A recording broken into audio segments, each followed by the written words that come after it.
These are all the reasons that you have not become the business owner or the man that you want to become. Let's dive in.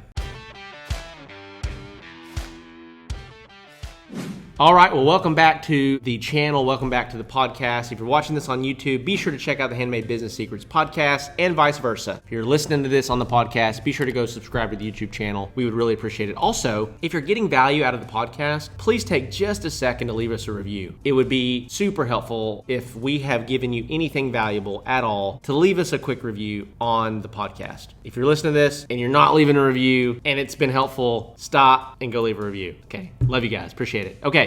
Let's dive into today's video, today's topic, and this is really around what things are you missing in order to become the man that you want to be. This is not as woodworking related. This is going to be more thought related, how you think, how you act. The big thing when it comes to becoming successful, whatever you want to deem success as, okay? I deem success as being successful in every area of my life. And so I really kind of break down my life into 4 areas, okay? Now there are other things besides this, but these are really the main 4 for me. So number 1 is my faith. Number 2 is my family. Number 3 is my fitness. And number 4 is my finances. And the reason that most guys are not where they want to be is because they make promises to themselves and they do not keep them.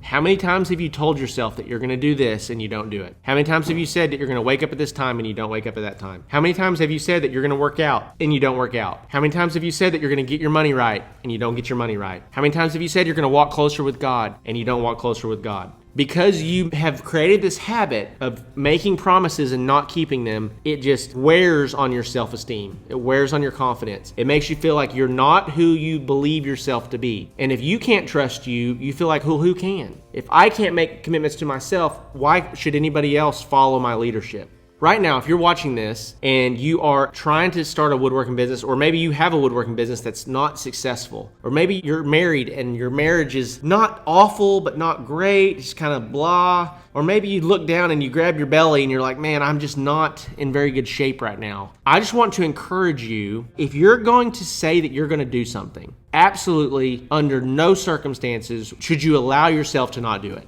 whatever that thing is. Now, what a lot of guys will do if they make promises they can't keep them is that they just quit making promises. They just quit casting vision into the future. If you want a successful business, if you want a successful marriage, if you want a healthy body and a focused mind, if you want to walk closely with the Lord, then what you need to do is you need to set standards and make promises. Okay, remember this. This is a quote that has always stuck with me, and I think it'll really stick with you too, is that you never rise to the level of your dreams. You'll always fall to the level of your standards. What is your standard? And what's cool is that you do have standards. We have standards for like a messy house. Once our house gets a certain level of messy, we're like, hey, we're not going to do this. We're going to clean this up. We have standards for the way that we talk to each other, the way that we communicate with our spouse. We have standards for all of these different things, right? We have standards for how clean our shop is. We have standards for the type of work that we do. We have standards. And so you have to ask yourself, where am I going to raise my standards? In your faith walk, for example, is your standard just that you go to church on Sunday? Is your standard yeah, I know that I'm a Christian, but I don't need the church? Is your standard that you actually lead your family spiritually? That you pray over your spouse and your children every day? Is your standard that you listen to worship music on your commute and that you read your Bible every day and that you lead a small group and that you make a difference everywhere that you go? What is your standard there? What is your standard in your faith? When it comes to your family, what is your standard? Is it that we yell and scream at each other? We act like children when things don't go our way? Or is it that we act calmly? We're rational. We think through things. We slow down and we explain things to our kids. We encourage them. We nurture them. What are your standards there? When it comes to your fitness, what are your standards? Is it just, well, if I'm breathing, I'm doing okay? Or is it that, no, I have great energy. I'm fired up and excited about every single day of my life. I wake up focused every single day.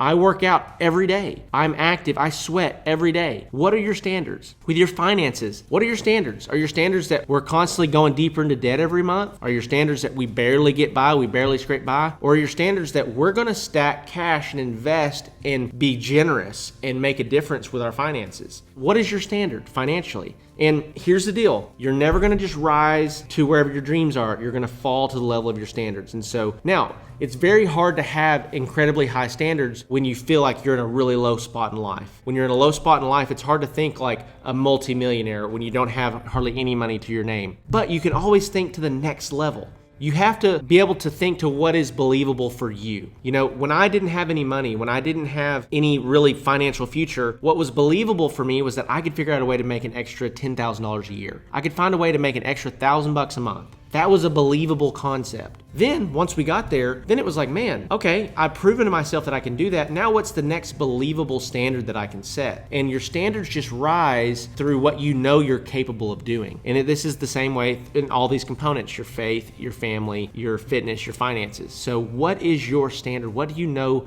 you're capable of that you can do? There's another quote that I want to share with you. People don't determine their futures. They determine their habits, and their habits determine their futures. And so for you, if you looked at what you do habitually, if you looked at how you act and you move and you go through your daily life, what future are your habits deciding today? And so this video specifically to those of you that are not the man that you want to be. You're not the man that you know you can be. You're not the husband or the father you want to be. You're not the provider you want to be. You're not fit like you want to be, walking with God the way that you want to be. Whatever these things are, I want to just encourage you. Raise your standards. Raise your standards. Set a vision for what you want your life to look like. And let me just also say this. There are guys out here that are just crushing the financial game. Multimillionaires that burn their families to the ground. There are guys that are super fit that have no money, right? There are guys that are walking with God. The rest of their life is a complete and total mess, right? Which doesn't happen very often, but you do see that from time to time. It's super weird. People will read their Bible every day and then treat their family like crap. It's super weird. But in my mind, success is being successful in all of these areas. For me, I'm putting a challenge on myself to raise my standards in the areas that are lacking, but then I want to encourage you to do the same today. So I know this is a woodworking business related channel, but I want to also just speak to all you guys that are watching this as well. It's not about just, man, if I can have a successful woodworking business, all my problems will be solved. That is not true. I'm telling you right now, that's not true. If you're married, your business is going to put stress on your marriage, and your marriage is going to put stress on your business, okay? And if you are a Christian, if you care anything about your well-being, all of these things matter, and they all play a part in your life. They all play a part in the vision of where you're trying to go. And my job is to help you get clear on how to make all these things a reality. So faith, family, fitness, finances, how would you rate yourself today in each of these areas? In the areas that are the ones that you're like, man, I am not doing good in these areas, start making small incremental improvements. And guys, you're not going to be able to implement 10 new habits all at once and change all these things all at once. What I would focus on is find the area that is suffering the most and start making improvements there. Now, from a financial standpoint, if you're a woodworking business owner and you're struggling financially, one of the best things I can give you, the Woodworking Business Accelerator Program. And so guys, we're working with over 36 clients right now all across the United States and Canada, helping them scale and grow their woodworking business. And I would love to help you do the same thing. If you have a little bit of money to invest in your business to take it to the next level, the Woodworking Business Accelerator Program is going to be a game changer for you there. If you're just getting started, you want some principles to help you grow your woodworking business, be sure to check out the first link in the description below, which is the Handmade Business Secrets ebook. It's completely free to you. You can download it, read it, check it out. It kind of explains my story and how I got to where I am today. With that being said, guys, I seriously do. I love you. I appreciate you. And I cannot wait to hear about how you have raised your standards, raised the level of what you expect from yourself in all these areas. And hopefully this helps you along the way. I'll see you in the next one.